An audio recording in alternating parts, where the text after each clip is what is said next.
Hello, everyone, and welcome back to the Joshua Chris podcast. Today, I am joined by a wonderful guest. Her name is Candor Dennis, and it's great to have you here, Candor.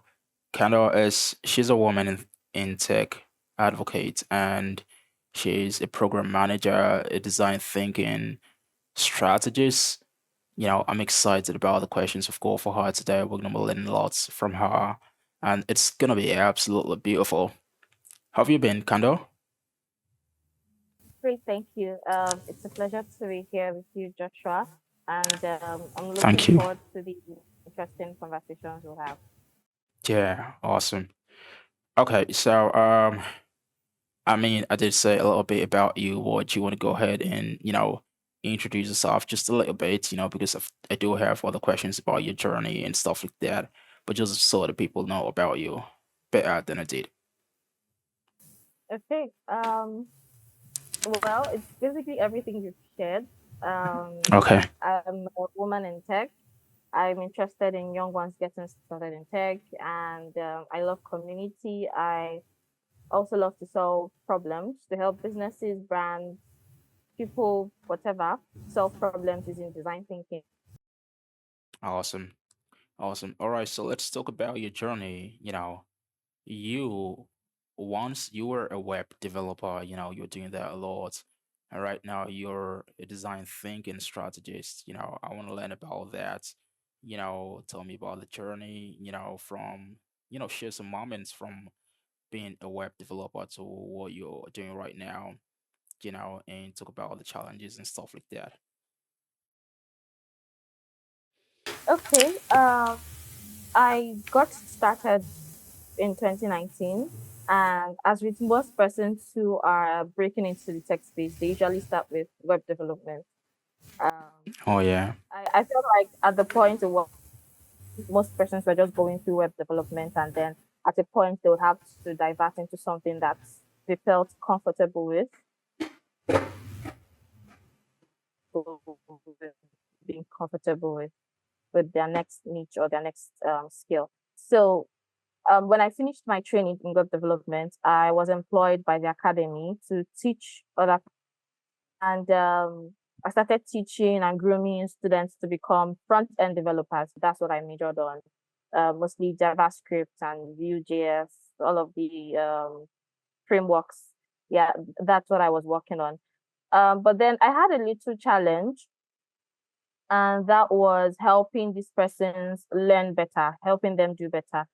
Um, I thought it was because of my teaching methods, because some of them, for example, would have like 20% sign up for a certain class period, and then they began to decrease with time.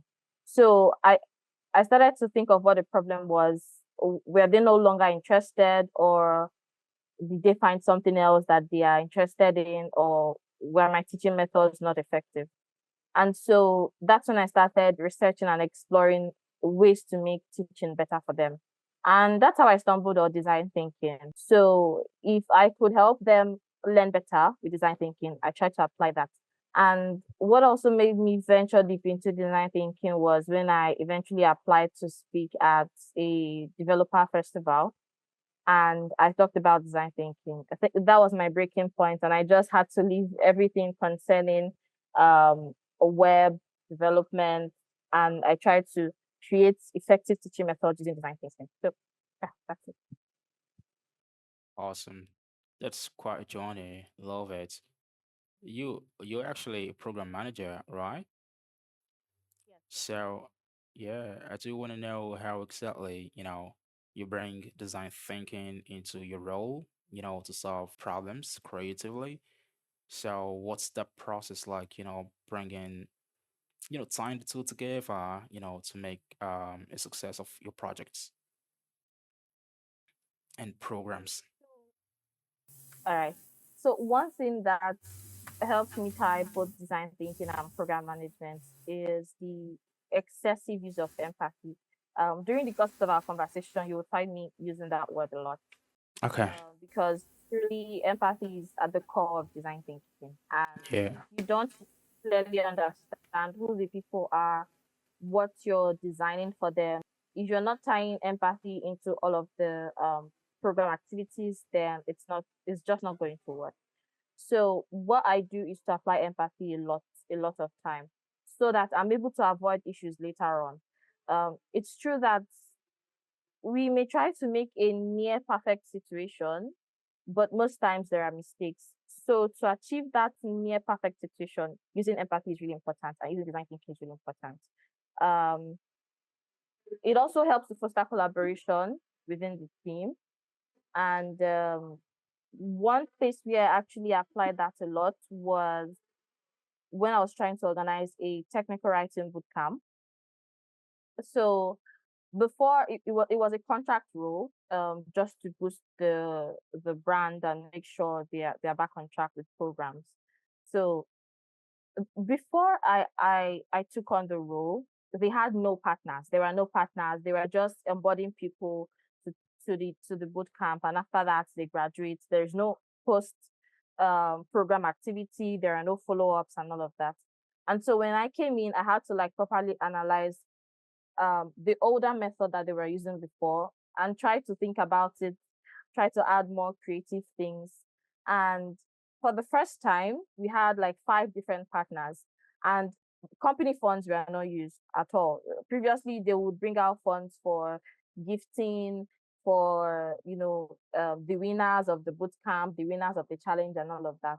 But I was able to create a different narration, a different narrative around what they were trying to do with the boot camp, and sent proposals that other companies could resonate with. There are companies who came in to sponsor with gift cards. There are people who gave matches. There are people who gave free courses and all of that. And these were things that the company was originally spending money on. The entire concept of organizing programs is to make sure that partnerships are also involved within the community and impact is made. And so with design thinking, I was able to do that. The team was able to get right back on track. And even though I'm no longer with them, with the guidelines I've set in place, I'm pretty sure they'll pick up from where I left off. So yeah, that's how I combined both. Awesome. That's so cool. So, I mean, here's a follow-up question to that. Do you want to talk about the metrics that you actually believe, should be prioritized, to measure the success of a tech program? I usually work with two, but I know that there are more. Okay. The other ones are the basics that I usually use for documentation, but I just use two to cover both of them. And those two are the mode of program delivery and the program engagement. Oh, yeah. You can calculate this based on numbers, you can do percentage, you can use data gotten to create a graph or whatever. But these two are what I usually work with. What are you trying to deliver? What value is going to be made? How do you want to deliver that? What's the mode for delivering that? Will your audience prefer virtual events, virtual programs? Will they prefer physical programs? Would they prefer to be given resources than have them come on a live session to, engage in the program? Um, Giving out questionnaires or asking questions in the beginning to get feedback would help craft the mode of program delivery. And then the second is the engagement. How are people resonating with the value you've given out with the program? There are most persons after a physical event, they just is just there. Nothing is learned, no feedback is gotten back. How are they engaging even during the program and after the program? So if we are able to get at least a 70-80% pass mark on each of these two key metrics, then that's a success for that program. That's cool. All right. So, you're an ambassador, you're a woman tech makers ambassador. Do you want to share the specific initiatives that that have led um, to significantly advancing the woman in technology presence? Okay, so for WTM, um, as an ambassador, there have been some challenges. First off, let me just talk about that quickly. Okay. at a point I wasn't sure what I wasn't sure what to do with the community. More because when I got to know of WTM, I think that was sometime in 2019, the persons who were handling the community at that time were no longer in the region. And so it felt like there are no other women who were interested in tech, right? If there were to count, then I think we were not even up to five who were like in the tech space, because those women who were championing everything got better jobs with the community and they moved out. So it was a question of, should I bring it back or should I just let everyone carve their path for themselves? So there was a problem of dormancy, there was a problem of low engagement or no engagement at all. And I had to clearly identify what the women needed, how they needed it, and how I was to provide it. Um, there have been success stories. So far, we have been able to organize the International Women's Day for 2 years in a row. And there have been lots and lots of women who keep attending, who keep asking the right questions. And we try as much as possible to provide resources for them. And currently, we are running the Experience AI Challenge. It's an event where we help these women to understand AI technologies, how you can solve problems using AI, whatever niche you're interested in, and then creating like a mini challenge for them to talk about the problems they're trying to solve and to pitch their problems. So with this event, we are championing communication skills. We are helping them understand presentation skills, creative thinking, problem solving. So even though there is a collective name for the event we're trying to do, I'm also helping them build soft skills on the side so that they can thrive in a real world job, a real world environment. Yeah. Okay, okay, cool. So, how does adopting a design thinking mindset shape your leadership style and influence the culture of the teams you manage? Okay. The entire concept of design thinking is to walk in other people's shoes, is seeing the world through another person's eyes. I think it's not possible, but if you constantly, every day, try to use design thinking in everything you're trying to do, try to use empathy in everything, you would love people more. You would understand why people do certain things, and it would help you react in a way that doesn't backfire, but helps them, accept you and accommodate you a lot more. Um, it also helps me follow accordingly when they give some kind of responses. It helps me start thinking of, okay, maybe this person is tired or they don't want to respond yet, or they are facing some challenges, and it just helps you know what to do at every given point in time. Um, as a leader as well, design thinking has made me uh, approach everyone as a team member, not for them to see me as, the boss, the authority all the time, even though I might hold some level of authority. But then seeing me as also a team member would just would create that open culture that helps everyone voice their opinions and their ideas. If they see you as a team member, everyone is working smoothly. In the WTM team, you would hardly know who is leading. You hardly know who is, championing what. We have fun all the time. And when it's time to make serious conversations, of course, we have serious conversations. But the entire idea is to make sure that everyone is comfortable within the team. And that's how design thinking has shaped me. Awesome, that's cool. So, that's really good. I mean, the way you explained that, very cool. So, let's talk about this.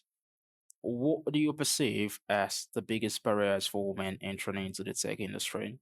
And you're, an ambassador, you're a woman in tech, advocates.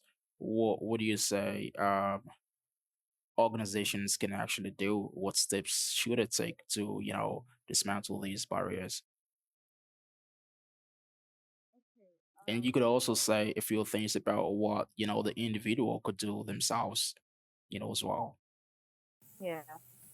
So first off, the barriers I would say are is the gender itself, women, just because they are women. Second thing is the technical requirements. So there are some jobs that are generally perceived to be from men. Some jobs that okay, women can handle this. For example, when you talk about HR, people and culture leader, you know, it's a woman. It sounds this job is for. And then when you hear software engineer, technical advisor, um, cloud engineer, people would naturally associate it with this man, a man that can like creatively think and code. So I feel these are the first barriers that make some women feel like they can't break into technology, right? At the moment, for the last few years, let me say 2, 3, 4 years, you would see that the need to advocate for women to get into technology has increased over time. That's So right. personally, I think I don't know if anyone would come for me, but I think there are no barriers at this point. I personally think Okay. there are no barriers. If any woman wants to get into tech, if she's interested, really, she will take advantage of every opportunity that she sees right now, because there are so many more communities, so many more companies, so many brands that are focused on just women. There are some people that would even say, you don't need to have any experience. If you're a woman, just come. We're going to train you. We'll give you a laptop and you start working in technology. There are so many free workspaces. There are so many free initiatives just for women to get started into tech. And if you're a woman, the most important thing is to make some research and leverage on all of these initiatives that are coming up. There are brands like She Code Africa, She Leads Africa, there's Fem Code Africa, there are so many other, women led. There's WTM as well, Women Techmakers, of which I'm an ambassador. So many other initiatives coming up to help women get started in tech. So it's everywhere right now. I think it's in their faces. But what would really help these women is to learn how to ask the right questions. How do I get started? Be in the right community, and then you'll be directed to where you can learn the skills, right? They should also understand that they would need some kind of technical requirements, technical skills. If you're interested in doing the technical side of things, you need to learn how to think, you need to learn how to code. If you're interested in the soft side of things, you need to learn how to manage people. If you want to work in HR or community, technology tools, if you want to do program or project management. There are so many other things. Right? There's cybersecurity right now. There's cloud computing. There is even the emergence of AI. If you know how to, if you understand prompt engineering, if you know how to ask the right questions to an AI to give you the right answers, and then coupled with other soft skills, communication skills, collaboration skills, and all of that, asking the right questions, being in the right community, and understanding what you want to learn would take them far, because there are countless women-led organizations right now. Awesome. So just a little bit, let's go back a little bit, and I do want to know how many years did you do web development before you transitioned into being, a program manager, and all the things to do as well. Okay, you're asking how many years I did web before I moved into Yeah. programs and thinking. Okay, um, I did that for 2 years. It was late 2021 or early 2021 that I clearly moved to design thinking. And Okay. then, when you move to design thinking, there are different things you can do. Design thinking is not a job. It's a skill. It's an umbrella that houses so many skills, right? Yeah. So for me in program management, of course, I need to know how to use design thinking to work in program management. Yeah. So for 2 years, and then I moved. Okay. So, how do you strategically, build and engage communities, around tech initiatives, and what role would you say inclusivity plays in that process? Okay. For building an engagement, building a community is one thing. Engaging them is another. Um, if you're able to manage how to build and how to engage, then you can do lots of wonders. So an example is if you're trying to build, of course, you need to have the materials. But engaging is making sure that all of those materials stick together and make sense, right? Um, to combine both of these things, someone needs to learn how to hold the right conversations and how to ask the right questions. If there is no avenue to ask the right questions, you won't know how to provide resources that keep the community engaged. So if you know how to ask the right questions, if you know how to converse, if you know how to talk with people, then you can understand what they need and provide resources or provide feedback for them. Inclusivity is broad, right? But within the WTF community, I would just use that as an emphasis. There are some women who don't even know what they want to do. I know that inclusivity in itself, in the broad senses, making sure both women and men, persons of all genders are, involved in everything that's working. But within the WTM community, there's some women who don't even know what niche they're interested in. There are some who know what niche they're interested in, but they don't know how to start. There are some who do not have the right resources and all of that. So not focusing on those who know it alone is inclusivity. Bringing everyone together, even if they don't know what's going on in their head right now, and asking them the right questions helps everyone be involved. Um, and also, the WTN community is supposed to be a technical community, coding and other technical skills. But because we are championing inclusivity within the community, we're accepting women as long as you're using technology, you're using technology tools, you're using other skills in technology, you're welcome to join the community and we'll provide resources for you. So for engaging the community, I know how to ask the right questions. I know how to converse with them, and then helping everyone feel welcome, basically, no matter what techniques they're interested in. Awesome. Talking about, having everyone feel welcome. In your experience, what strategies, lead to the most effective collaboration among, diverse teams, especially, in a remote setting? Okay. First is role descriptions Okay. and role assignments. All right. Um, it's enough to know what someone is supposed to do, Oh, but yeah. if there is no clear description on how to do it, there might be mistakes. Program managers are supposed to be leaders. They're supposed to Yeah. champion certain programs. But because am extra, let me say I'm extra because I do empathy, design thinking thing a lot. Okay. Even though I know this person is supposed to work on this thing, I try to give them descriptions on how to do that thing Oh, yeah. because they might think based on their knowledge at that point. But if you go the extra mile to have conversations with them, or even if it's not a conversation, because everyone works with time, right? Yeah. Probably create a document that describes every person's role, how they're supposed to do it, when they're supposed to submit and deliver, and then properly assigning it, right? Yeah. And recognizing everyone's strengths as well, because someone who is a copywriter, you might always find him giving suggestions on social media. Someone who writes copies, Oh, yeah. probably at every meeting, you will find them giving suggestions on social media. Do this, do this, do that. So instead of just continuing pushing the copywriting road to that person, I sometimes give them social media tasks to do as well, so that they can explore that other side of themselves.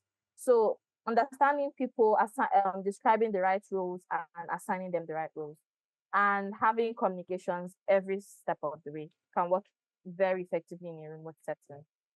One other thing I've also tried to do a lot, when I was working with a sales team, there were people we call closers. So they make the calls to potential clients and they close a deal, right?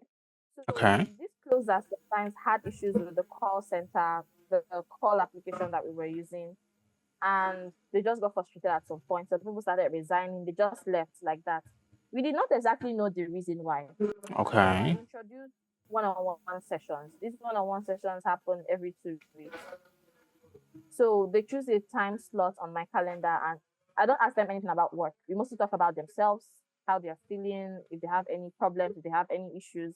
And then with those responses, I try to understand what challenges they're having that's making them not to commit the number of hours every week or every month as they normally do. Oh And when they yeah. understand that and take a personal interest in them, it helps them do better as well, Yeah. right? So yeah, these are some of the strategies I've employed to make sure, even though we're not seeing each other, even though we're not working in a physical space, it's remote, but we're still working together and we are delivering value. Yeah, that's so beautiful. I was actually gonna, go ahead and ask you about, examples of, community feedback actually leading to groundbreaking change and stuff like that. But I think what you just said right now was, a perfect example. Um, so let's talk about, with all the things that you do, what emerging trends in technology and design thinking do you believe will shape the future of program management, in the next few years? Um, Even if it's not just me, I think every other person who will ask this question would say AI, Of course. because it's everywhere right now, and I think it Yeah. could be even more in the next decade, the next 5 years. There will be so much more that AI technologies coming up. Um, and then with design thinking, human centered design, even though AI is going to increase over time, it will not replace humans. It cannot entirely replace humans.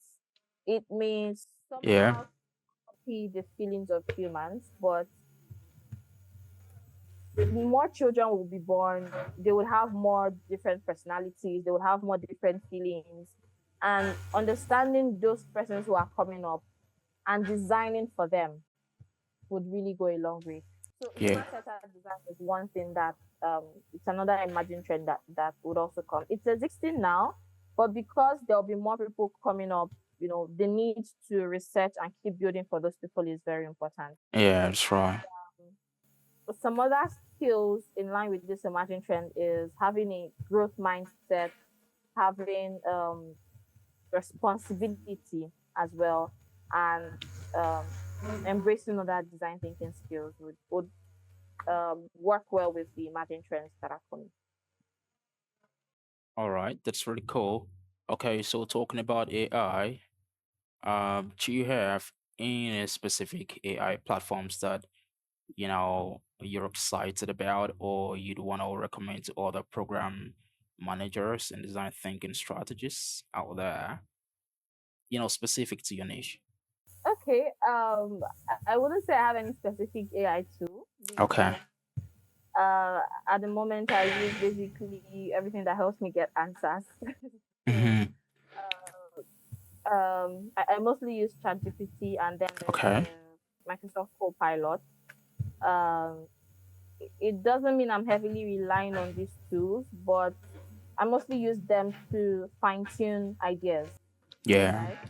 And also to try to control bias.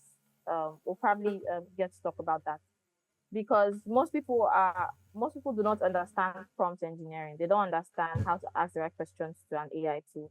And that's what makes it look like sometimes when you ask questions, you get a totally different answer because of what some people are feeding it. An example is with the Experience AI initiative we are pushing out, right? We are Yeah. pushing this lady bias in, bias out. If you're giving wrong information to AI, you're bound to have the wrong information back. And that's going to affect every other person who's using that AI tool. There have been cases where you're asking questions to an AI tool and you're getting wrong spellings or just wrong information. And then you just go to Google to find it instead of asking AI to do everything for you because you want to Oh double yeah. verify. Oh And yeah. you're doubting too because you don't like it doesn't tally with what you're asking. Okay. So um I basically use this tool for just idea fine tuning, and then I develop every other thing myself. And and then there are other program management tools. There's Trello, there are Kanban boards, there's Miro. The interesting thing is that in these three I've mentioned, there's AI infused in all of them. So even if you're using a Miro board, there are AI suggestions. Use this new feature added. If you're using Jira, if you're using a Kanban board, We mostly use this to track everyone's activities and assign roles to them, right? And then um, in Google Suite as well, I think there's AI infused to help you write your entire text. Just give it something to write and then to develop every other thing. So the problem is not to know lots of AI tools. The problem is to understand how to use them and how to use them appropriately. Um, where this might be a problem is if you are providing like a full program description to organize a program and everything is just AI. There is no human part infused into it. You are not trying to involve everyone inside. You're just giving them verbatim what you've gotten from AI.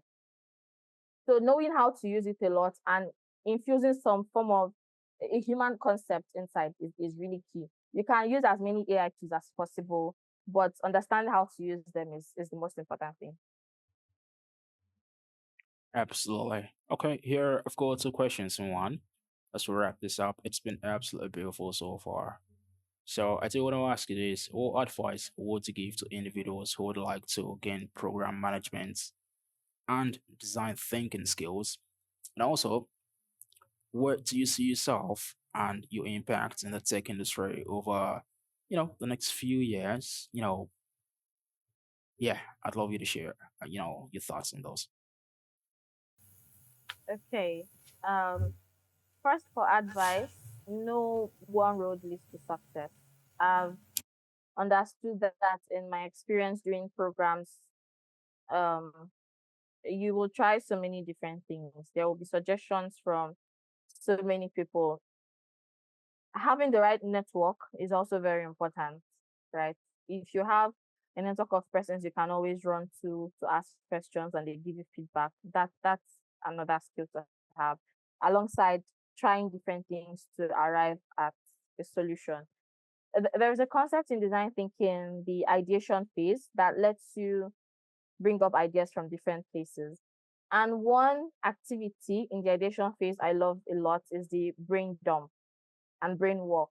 So when I have these sessions with persons, we have like a 10 minutes or 5 minute break where everyone just puts on their camera, puts on their turns of their mic, and then they're just thinking, just think about the idea you're trying to generate, think about the problem you're trying to solve, and write down every single thing you think about. Just write it down, and when you're done, everyone uploads what they've thought, and you'd see that in that short 10 minutes or 5 minutes they were able to think fast and not just rely on what, okay, number one, say what you think, number two, say what you think, number three, say what you think. Instead of doing it that way, just let everyone think creatively and um at the same time upload all of their ideas, and you would see how fast people can actually think. It will also help you see that like two or three persons have the same ideas, and everyone just feels good that they are bringing up their own ideas at that point, not saying, okay, since number one has said it, let's just go with it and all that. Oh yeah. The open culture thing is really important. And yeah, that's for design thinking. So for myself, um i may I may turn into something else. I may decide to go into any other niche. But for the Okay. moment, All I right. think for the next 5 years, I'm solely focused on community programs and design thinking. I think design thinking is something that won't leave me anytime soon, but that's going to stay, as well as community. Yeah.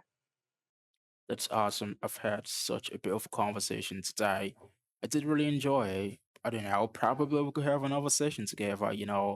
Organize another episode talking about a specific topic that's you're passionate about sometime later. But this is absolutely beautiful, and I do want to say thank you, Kendall, for doing this with me. Thank you for sharing your knowledge and insights with the Joshua Chris podcast audience. It was beautiful having you today. Yeah. So welcome. Thank you so much for having me as well. Yeah. So, do you have any final thoughts before we wrap it up? Um, Final thoughts. Mm-hmm. For persons who are looking to get into niches like gaining design thinking skills and in program management. There will be times when they might get confused. There will be times when things might not be working out well because you're always in the faces of people and you're getting feedback and you're confused on what to do. But understanding the goal first, understanding the mission, what you're trying to achieve, would help you stay focused. And that's something that has really worked for me. Even though sometimes I have some challenges, because I have a goal in mind, it helps me deal with those challenges, take the feedback I want, and drop those that are not relevant and just move on. Yeah. Awesome. That's so beautiful. So here's a question I do ask all my guests. Are you subscribed to all my YouTube channels? I will do that. Okay. Do you want to go ahead and tell the people to like and subscribe? Okay. Hi everyone. Like and subscribe to the Joshua Chris podcast, and stay tuned for more interesting episodes from him. Thank you very much. I appreciate it. All right, that's all for now. To have a beat for the rest of your day. We'll see you guys on the next episode.